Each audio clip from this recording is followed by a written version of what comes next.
The article of the day is CAP 12 years later, how rules have changed. This article provides an exploration of the CAP theorem and how it relates to database system design. The author argues that since partitions are likely to happen, the system designer can introduce methods for safety recovering from partitions to compensate.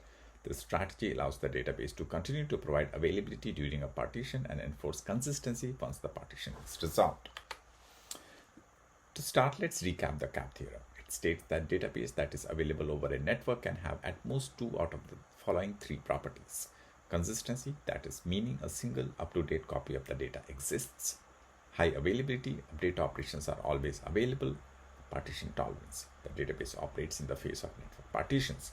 In essence, the CAP theorem prohibits the design of a database with the perfect availability and consistency in the presence of partitions.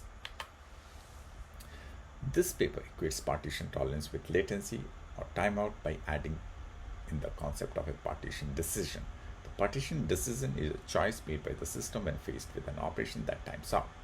Do you choose to cancel the operation and decrease availability, or proceed with the operation and risk inconsistency?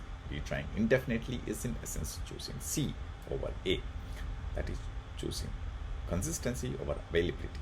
By this argument, a partition is a time bound on communication, and inconsistencies may arise whenever two sides of the systems are moving forward while maintaining partition or while being in partition without communication.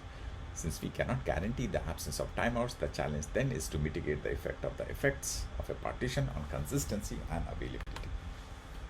At some point, communication between the system components will be restored and the state on both sides of the partition must be made consistent.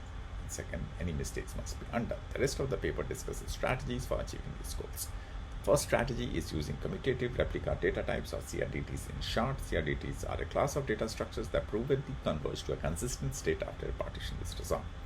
The second strategy is using compensating transactions to fix any inconsistencies after a partition is resolved. The compensating transaction is responsible for recovering a consistent state by reconciling the view of the system that exists on each side of the partition.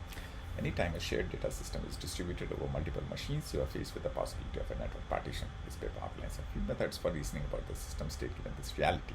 The discussion of methods for handling partition recovery is brief, but the additional resources in the paper provide a jumping off point for additional research.